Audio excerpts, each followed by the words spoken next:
Okay, if that's enough of the bull, so as I said, the bull is 50% of your success. Let's focus a little bit more on the cow itself. The cow, failure of fertilization, FOF, failure of fertilization. In heifers, it's little, it's a small number, it's less than 5%, about 3%. And in normal cows, it could be about 15%. In repeat breeders, it could be as high as 35%.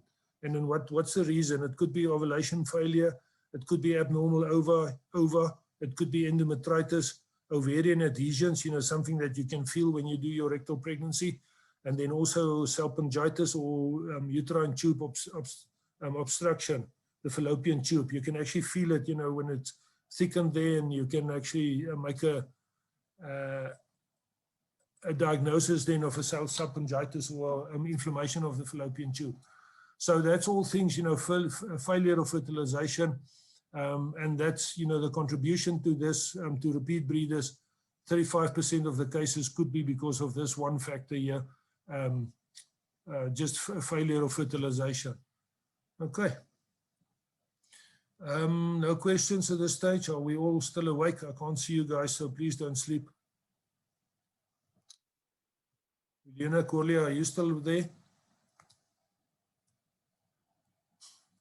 Chris, I'm here. Okay, can we just check on everybody? I'll name them by name, all 43 of them. Okay, yeah, it seems to me. Skalk is still here. I think he's also still awake. So, yeah. Okay, Skalk, I'm having a go at you. It's my turn now today. Okay, cow factors. Where are we now? Let's finish here. Genetic and immune factors. Inbreeding, inbreeding could be a cause. The contribution of inbreeding to repeat breeders, not that high, but it could be a reason. Chromosomal abnormalities, there's things like this 129 Robertsonian translocation, dumps as an example, that's a deficiency of the uridine monophosphate synthase. That can actually lead to mummification of fetuses, in the end is, contributing to repeat breeders. And then the other one, there's anti-sperm antibodies. This has been well described in humans. There's 1 or 2 articles that I could pick up where they actually did find this in bulls also. So, okay, this, this last bullet is for distinction purposes. You don't know to remember, or you don't need to remember it, but yes, it can happen.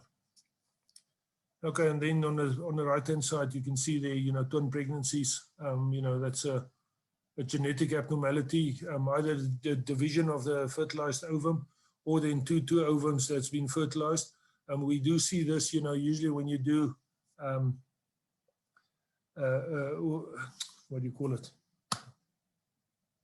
It's not synchronization, but yeah, you inject it, with hormones, and you get this multi-ovulation. In the end is when you want to do transplants of I'm now out of words. Okay, I'll get to that now. Okay, embryonic mortality. Just take some of my coffee. It's getting cold here.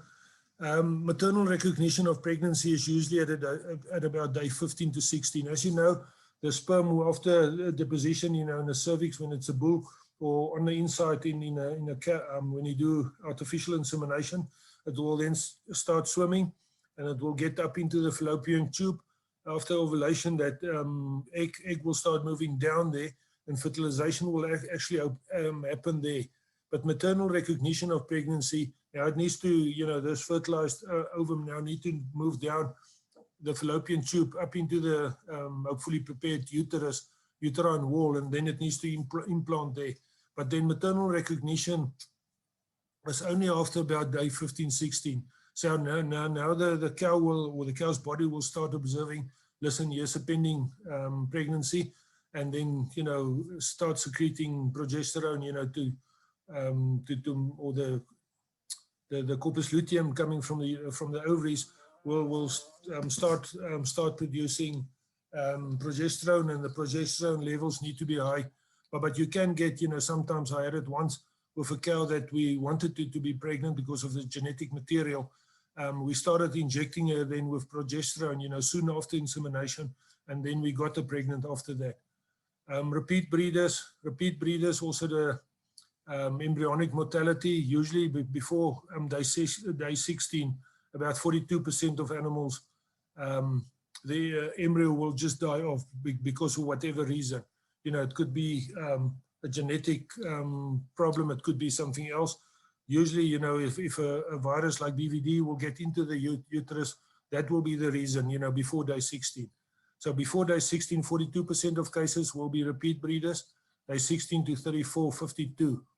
And then also what you will see in animals like this is very, very short inter-estrus intervals. It's not the normal 18 to 21 days, or let's make it 21 days every 21 days, but it will be very, very short intervals. And that you will be able, if the guy is using his Aficum or some of his other computer systems or his record system is of such a state, that you can actually pick it up there and you can nicely demonstrate it on a graph, and then, look at the cohorts and you will see there's a huge problem with several number of cows with very, very short inter-estrus intervals. You also get it in some of your cystic ovaries. I will deal that or share that with you later on. So, okay, embryonic mortality, another cause. We looked at genetic and immune factors, embryonic mortality, and then reproductive anomalies. On the ovary there, you can see the uterus there on the right-hand side with the more or less normal side on the right-hand side, and then ovarian neoplasm or cancer of the ovary on the left-hand side there. Okay, this cow is, if the uterus is out, this cow is dead. At the bottom there, maybe you can just go to Cornell University necropsy show and tell. That's just make a note of it somewhere. It's a very, very good place where you can put in, okay, I've seen these and these and these symptoms. What could it be? Sometimes they will give you 20 or 30 different possible DDs, but then at least it will give you some direction, if you look at to make a diagnosis. But in the reproduction system, we can get the ovaries, the uterus. Here you can see again the fallopian tube. There's a problem there, the oviduct. The uterus itself, this is a pyometra, luckily we're after lunch now. But you can see, this is the abnormal, there's the ovary there with a uterine horn here, the cervix on that side, and the uterine filled with pus there. Cervix, this is very difficult. You usually give this cow to a student and say, inseminate this cow. But you can see there's a double cervix there. The one was blind and the other one was, the one that you can go into the uterus. But this can contribute, when you inseminate. Now the inseminator will tell you, I did deposit the semen in the uterus, but it was on the blind side and not on the proper side. So yeah, this is again, and then externally on the vagina and vulva, sometimes you can get some problems. Age over, I said earlier, the hours PSH is post-standing heat. It's also a very old article here from the Journal of Dairy Science in 1998, but you can see the increased embryonic loss if AI is more than 6 hours after ovulation. So what you need to do is you need to understand, AM, PM rule, and don't inseminate too late. What I usually told my clients is to, if the cow is coming in the morning, you don't know whether she was on heat. You finished milking the previous evening at 6 o'clock, whether she was on heat at 6:15 or this morning 5:45 before you started milking at 6 o'clock. So inseminate her immediately after milking. Maybe you finished at 8, inseminate her, and if she's still on standing heat the evening, maybe inseminate her again. That's for the cow that was on standing heat during the night time. But the optimal time to artificially inseminate a cow is 4 to 14 hours post standing heat. So we usually work on the AM PM rule, on heat in the morning, inseminate in the afternoon on heat, standing heat, inseminate the next morning.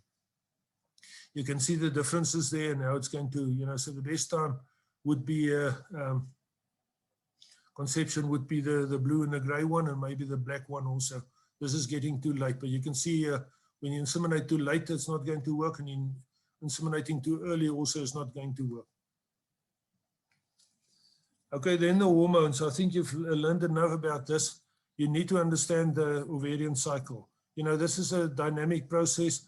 The animal is born with all the primary follicles, and these follicles then will start growing, the Graafian follicle, ovulation, the corpus hemorrhagicum, eventually getting to the corpus luteum. You know, and during this whole period, there's a secretion of hormones. You know, I can remember, you know, in our third year when we did gynecology, we got this specific diagram in 3 tests. Luckily, I did study it for the first one. But yeah, people, it seems to me, they didn't study it, so the lecturer keep on asking this. But you need to understand this and the interaction between the hormones. You know, okay, what's happening here? It starts growing, or it's actually to that side, sorry, the Graafian follicle. What's produced here? Estrogen. You know, so that's estrogen is the estrus generator. That's the beginning of heat. I'll get back to the next slide now. Then ovulation will happen. The luteinizing hormone will come in here, and then the corpus hemorrhagicum and the corpus luteum will start forming here. So we will get a high level of estrogen, the yellow wave here. The cow will be in standing heat, and then it will go down. She will then ovulate. You can see the LH, the bar diagrams here. You know, stimulating or actually causing the rupture of the Graafian follicle, and then ovulation will happen here. After ovulation, that ovulated egg cell will start growing, and it will form the corpus luteum there. The corpus luteum will then start producing progesterone. So you can see, you know, the progesterone levels will go up to about day 16, 17, 18, more or less there. If there's no pregnancy, if there's pregnancy, this purple line will continue for about 270 days, 280 days. And then it will be broken down. The corpus luteum will be broken down by the prostaglandins and so on. But alternatively, you know, after 16 days, this will go down. And that's again the signal for the next, you know, the next primary follicle that's just lying there. Female animal born with all these egg cells, primary follicles. So they all in sequence, they will wait. And then also important, you know, I actually did it a little, played around there a little bit. There will be these follicular waves. So one will come there. It will be, you know, a mishap and will die off. The next one will come.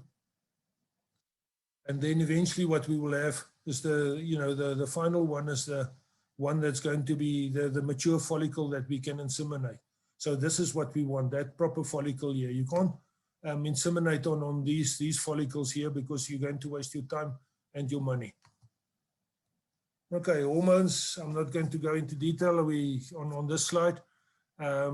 Hormones, we can actually breed the animals. You know, there's labs that's available that can actually calculate the progesterone levels in the milk fat. You can see this cow complete to this cow. You know, usually that level is above that level. That's where you need to get the progesterone before this animal will be in proper standing heat and then have a proper ovulated ovum or a follicle, ovum itself. That heat there, it could actually, you know, that little one there can show a little bit of standing heat, but there's going to be no egg cells around, you know, to be fertilized. You can see there's a proper heat. Where's my little? A proper heat, inseminated, and then she's pregnant. This one all the time, just running around there, playing the fool, artificial insemination. So you get it one heat there. This is usually postpartum, you know, after calving. And then this is where the negative energy balance comes in. So if you look at this ovulation here, the first heat, about 10 days before that, you know, so much too late, this cow was at a nadir. You know, what I showed you, the lowest point in energy balance. That should happen here at about day 20, 28, or even earlier, day 14 to 21. You should have that first peak there. And then the second peak should be 20 days later, more or less at day 50, 55, and then you can inseminate. You can calculate for yourself, you know, if you inseminate the cow at 105 days, plus you add 280 for pregnancy, you know, you're going to have a extended intercalving period there. Okay, then this, you know, this is a very, very nice question and can keep you busy for a whole gynecology exam or even a health exam or whatever. Cystic ovarian disease. I think you need to understand this and you need to understand the differences between it. But this majorly can contribute, you know, to repeat breeders. First of all, you get your pathological situations with a follicular cyst or a luteal cyst. And then you get non-pathological, your cystic corpus luteum.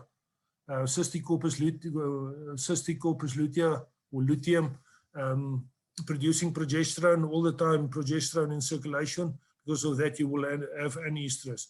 A follicular cyst, producing estrogen, permanent or irregular short heat cycles. Every 10, 14 days, this cow is on heat. Sometimes we will diagnose this cow and say she's a nymphomaniac. And then it's a good thing, maybe to get rid of her. You can actually play around with hormones. There's hormones that you can inject to try and get rid of it. I'm not going into detail there today. I've got some recipes and programs, that you can apply to get over that. And then the luteal cyst, that's it's a pathological situation. Progesterone and anestrus compared to this cystic corpus luteum. It's usually, quite thick when you feel it. And these days, with all the wonderful ultrasound and so on, you can actually make a diagnosis, using your ultrasound on these things. But in the end, this is very small at the bottom. The veterinarian needs to be involved here. The diagnosis will be looking at the full history, looking at nutrition, look at the possibility of estrogenic plants. Estrogenic plants, that could be a reason for these follicular cysts and the cystic, the appearance of a cow with follicular cyst, but then it could be from estrogenic plants. So there's plants that you need to know them. I think Dr. Fourie will also deal with that on Friday. Okay, peripartal disease, dystocia, milk fever, retained placenta, abortion, mastitis, ketosis. I think you've looked at this many, many times, in that phantom wall. I think these days you've got a silicone cow there where you can do all of these things. So it's important, peripartal disease can contribute to repeat breeders, especially if it's a cow with dystocia, can contribute. But then if there's a calcium deficiency, milk fever, there will be a retained placenta, there will be abortions or not, there will be. Abortions can contribute, and then mastitis and ketosis can contribute. Now, how do you manage this clinically? As I said, if there's more than 3 AIs in more than 15% of this is a rule of thumb. More than 3 AIs or more than three matings, by bull, in more than 15% of the herd, you've got a repeat breeder problem in that herd. You need to review completely the immunization protocol. You need to look at reproductive viruses like your BVD, IBR. Parainfluenza is not really a reproductive virus, but you need to look at brucella. You need to look at your infectious or insect-borne diseases, that can cause a temperature, like lumpy skin disease, 3-day stiff sickness. You need to look at your tick program.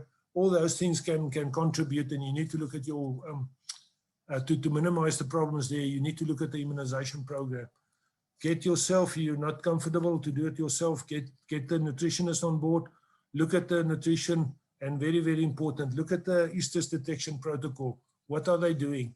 And together we need to do this as the producer, most definitely the producer. You're going to sit with him and need to convince him, you do have a problem, sir, and we need to look at this. I'm going to do, and then get a proper program.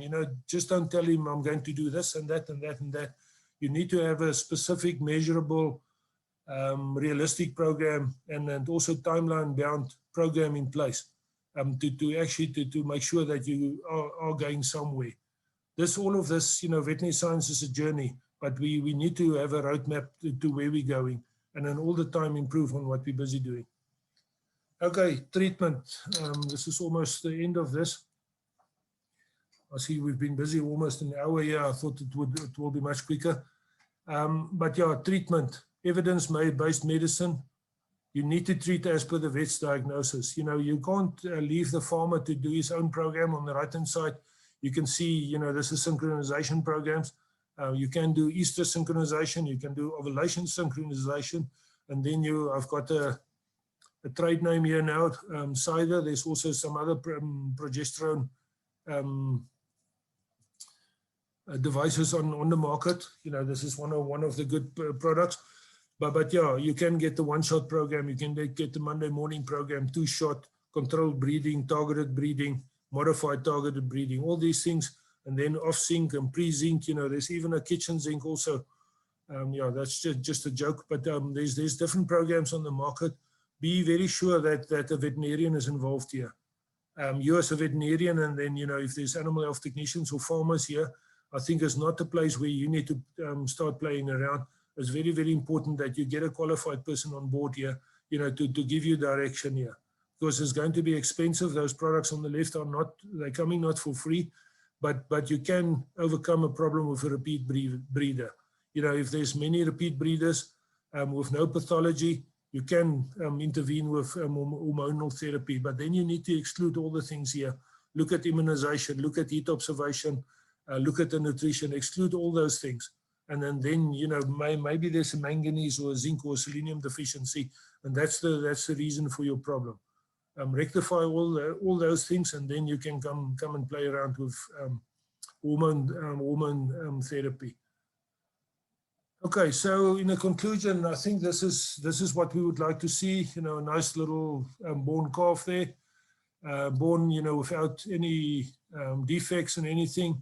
That's the future of your dairy, and this is what we would like to get from every cow every year. At least every year, at least every 400 days, there should be a little calf coming from even the two ladies, standing there in the maternity ward and then comforting the cow. We need to get a calf from a cow every year. And now these days with sex semen, we can get more female calves, and that's also overcoming one of the welfare issues that we do have. What will we do with the male calves on the dairy farm? We'll touch on it now in the welfare presentation. But in the end, it's a complex interplay of nutrition, environment, reproductive management, and then failure in one area will impact all other. So as I said, epidemiology, the host factors, environmental factors, pathogens, and the very, very big M, not the McDonald's M, but the very important M in the middle, management. We need to look at everything there, and then we can actually improve this or get rid of a problem like repeat breeders. So yeah, management decisions and actions far outweigh infectious pathology. Yes, infectious pathology, this is what we've been trained for, to look at infectious causes, but there's many, many other causes, for repeat breeders, and we need to look at that. And then what I said on the right-hand side there in yellow, many diagnoses are not made for not knowing, but for not looking. So immediately, I remember we had Professor Ben Janssen, he passed away 5 years or 10 years ago already, but I remember he gave us ovine diseases, and he said, before you chase all the sheep into a corner, first look. First have a general observation, then start going into it, then start going into the records, and from there you can actually make a final diagnosis and a proper diagnosis. You can't be like a bull in a china shop and just storm in there and then say, do this, do that, and disappear. You're going to build a relation with that dairy farmer, and then you need to get his buy-in also in all these things. Helena, that's from my side. The resources itself, the goods and the services, that's the next part of this, goods and services, I discussed it now, and then the people in the society on that side. So the people in the society, as I said yesterday, very, very important role player. When you look at the image of dairy, they can make or break the dairy industry if they really want to. But if our things are in place, if our ducks in a row, and our cows are in the right camp, then we won't have a problem. But yeah, we need to look at that. So, this, I would like to conclude this slide or the specific slide, and then just read what I've said there. Animal welfare has a strong presence in the moral codes and the ethical presumptions of human societies, and the appropriate treatment of animals is not regarded as something that can be left solely to the choice of individual livestock keepers.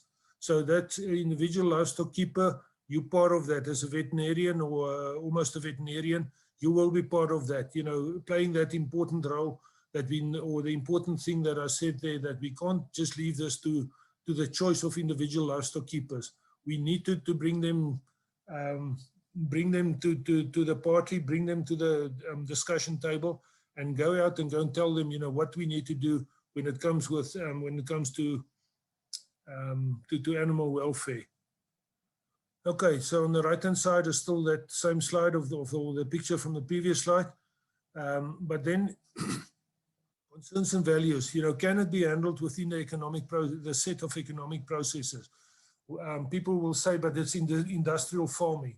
In my opinion, it's not industrial farming. I think cows, if you look at the modern housing, like what we've got in the Western Cape, those cows are much happier than when it was winter time in the Western Cape, and they were wandering around in a meter deep mud there, with the rain and the southeaster blowing, from the southeast, and the rain coming from the sea there. It was, I think, not enjoyable for a dairy cow to be around.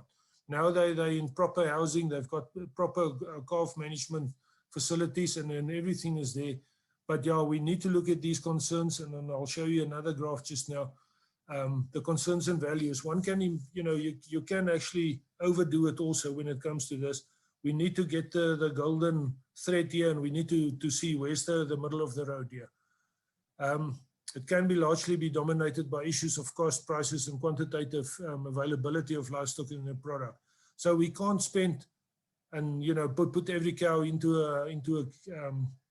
a little cubicle and say, okay, now you should be happy. In the end, these are food producing animals, and I'm not saying these things in a negative. It's most definitely animal welfare is very, very important to me, as is animal health is also important. Then I can, the next question, can we actually attach an economic value to the welfare state of animals? We need to look at this, and then also, to what extent can value be adequately reflected within the constellation of values? So we need to look at these things, and then you get to the to this graph here. Maybe, or let me just finish on the left-hand side before we get to the graph. We need to recognize the value of farm animals is dominated by their productivity. So yes, it's a food-producing animal. We want to make profit. That's why we're keeping these animals. We want to produce something, but we need to take the welfare of the animal always into consideration when we do this. And then we get to this inherent conflict between animal welfare and then livestock productivity. There's always a story there, and I will share with you some of my thoughts there. But if you look at this graph on the right-hand side, a very, very important graph. If you look at livestock productivity on the x-axis here, and perceived welfare or the animal benefit on the y-axis here, the higher you go, there's maximal welfare. We can't go there. We just haven't got the money. If you spend and then put every cow into a bed, in a nice feathered bed, we will not be able to make or produce milk or produce meat or whatever. On the right-hand side, we need to looking at the human benefit. We need to produce food for the people out there, but looking at livestock productivity. If you look at sustainability, productivity or profitability, one of the very, very important pillars of sustainability.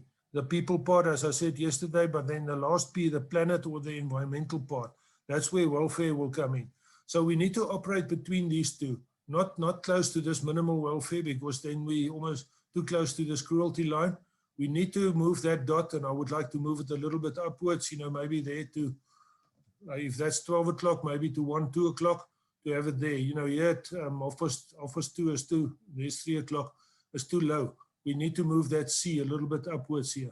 But yeah, I think we need to understand this when we come to, and I will defend this, in a court of law, and even, I don't want to go onto the TV, but I think we need to understand this is what we do have. There's a complete different situation when it comes to dogs and cats and so on. With food producing animals, we need to understand, there's something else going on here, but we can't ignore this whole thing about ethics and the moral values, animal science and ethology, all those things. In second year, we all did the ethology course. We need to understand, what makes a cow tick, what makes a horse tick, what do they need? And then I'll get to the 5 freedoms of animals just now.